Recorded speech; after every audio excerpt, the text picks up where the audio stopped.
You're listening to the She's Crafted to Thrive podcast, and this is your host, Nikita. On this show, we're talking about what it's like to start, grow, and scale a business while living with chronic illness. You will hear from other creatives and CEOs as they share their stories and the lessons that led them to learn to lean more into what worked for them. You'll discover that success does not mean perfection, and fear, negative thoughts, and challenges are all a part of the journey, but there's always an abundance of wins. So stay tuned and you'll find the inspiration and tools you need to craft a life and business that thrives. Hey there, beautiful. I've got something for you. If you want to feel more ease and joy in your business without sacrificing your health, energy, and creativity, but you feel like you've got to, pay your dues first, or you're feeling sort of lost in your business, then you want to check out my mini course, 5 Days to Getting Crystal Clear in Your Creative Business.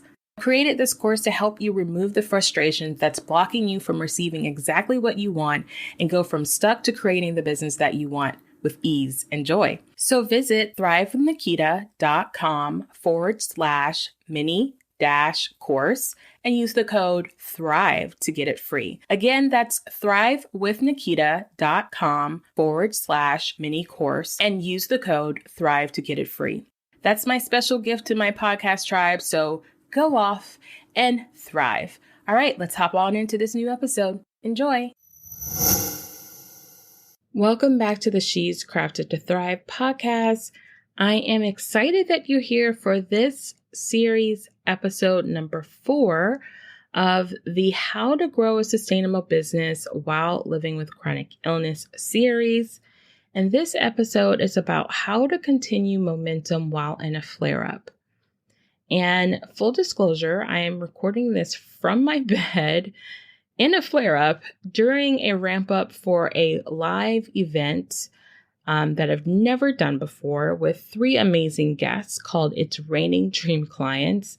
Learn the 3 M's to growing a irresistible and sustainable business. And I am also hosting a masterclass shortly after that. So this is obviously not the first time where I have had a flare up during like a really ramp up period in my business, or when I'm enrolling lots of new clients, or doing something new, doing a lot of media, different kind of events, and flare ups show up.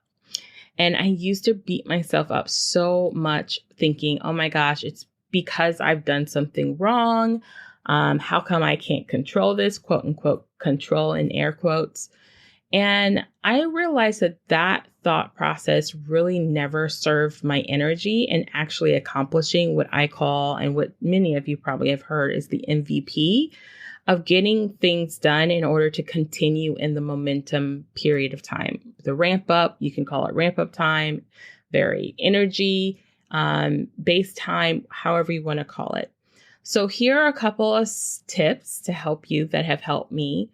One is stop and interrupt the negative thoughts that you are telling yourself and beating yourself up about this flare.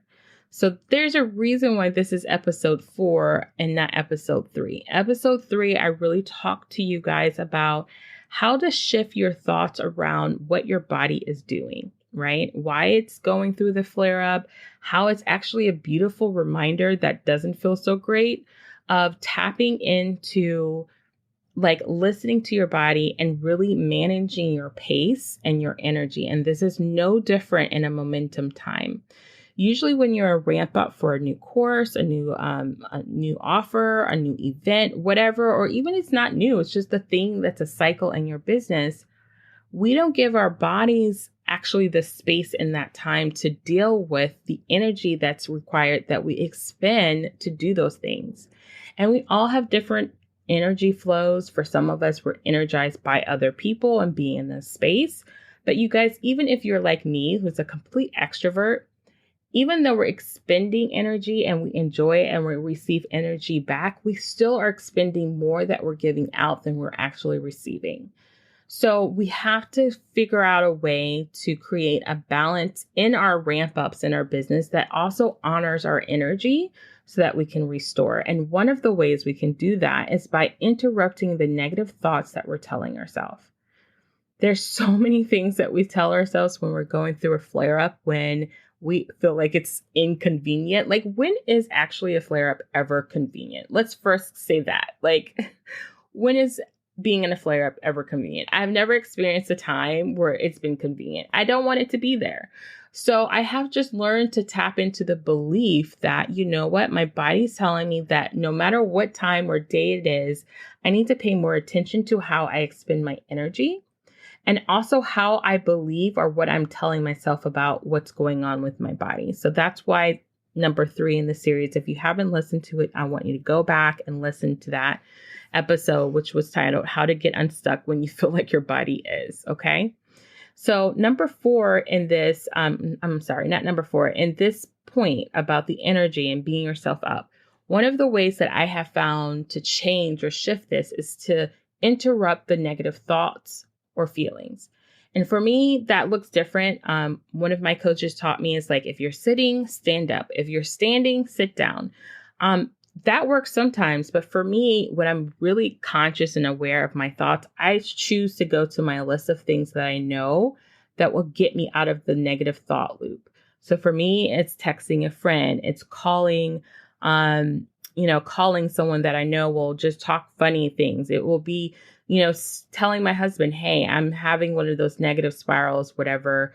Let's do something fun. Let's do something spontaneous. I also keep a list of the things that I know combat those negative thoughts, right? It's like I look at happy notes or testimonials for my clients, and those are things that I star or save in my inbox that helps me. The other thing, honestly, that helps me the most is music. I turn on some music. I just start, getting in a different funk, even if I'm in pain, like sitting here in bed right now in the flare, I will turn on some music and it will shift my thoughts and my energy to focus more on what I would say is step number 2.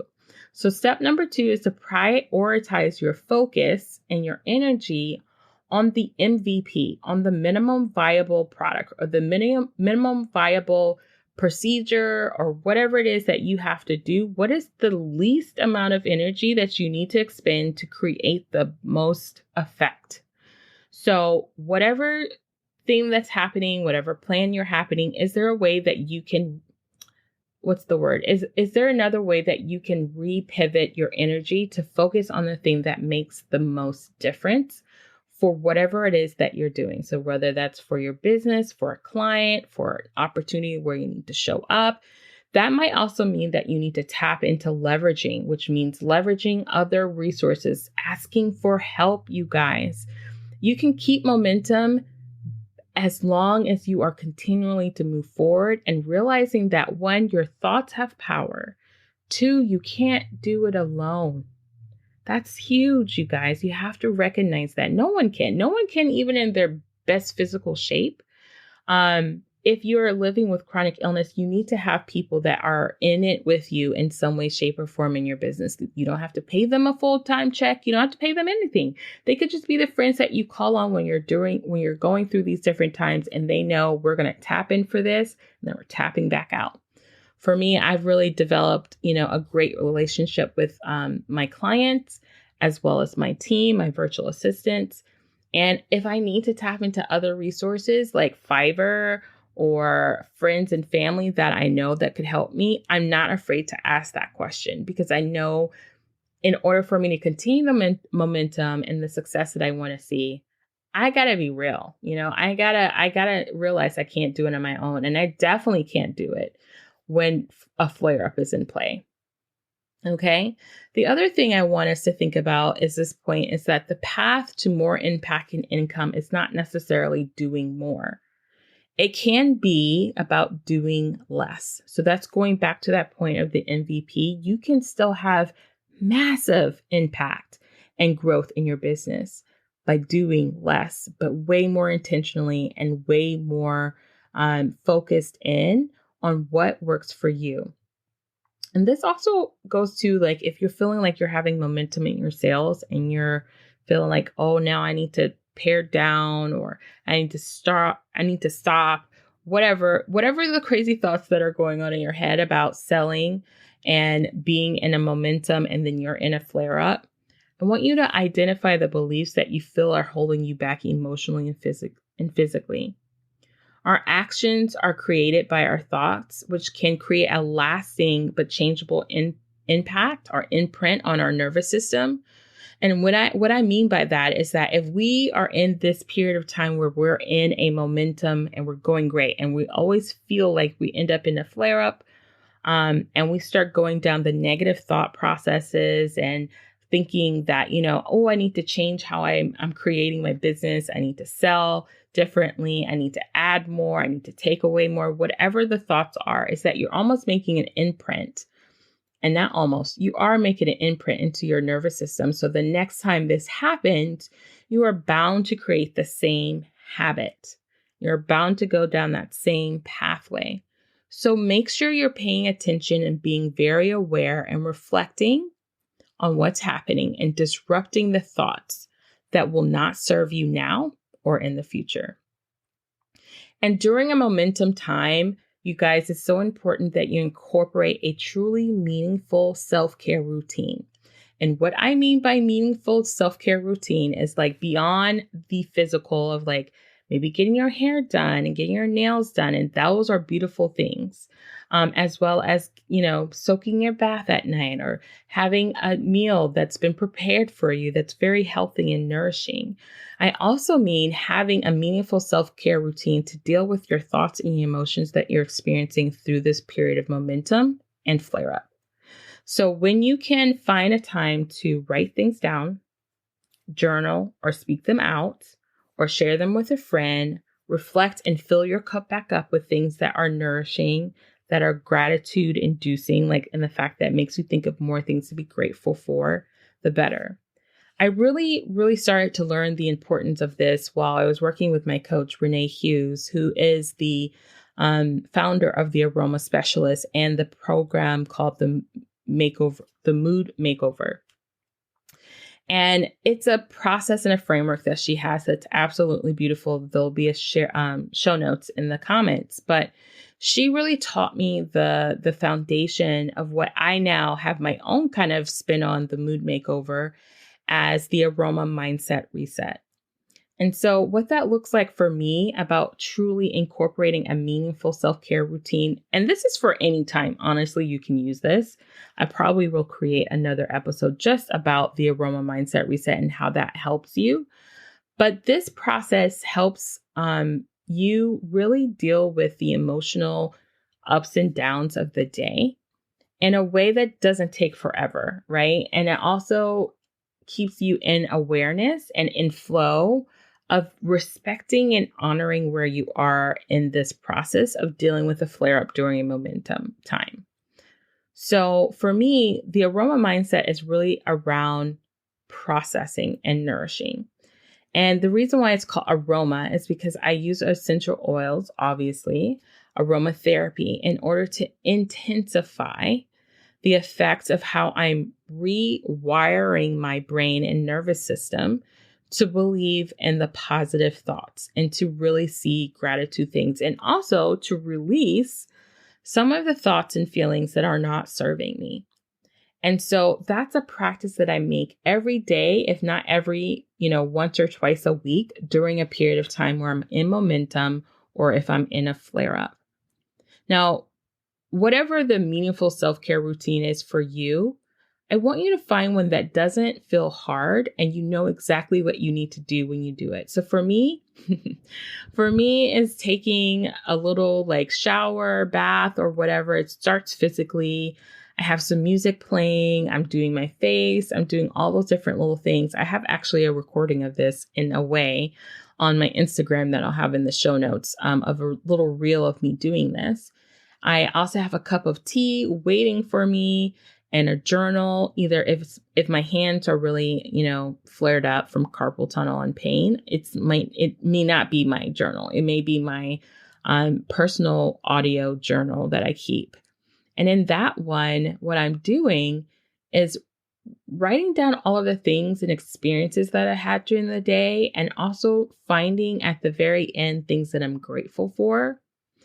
And using essential oils either to diffuse or doing some deep breathing exercises before I start that process helps me get so grounded and in touch with what I'm feeling and what I'm thinking.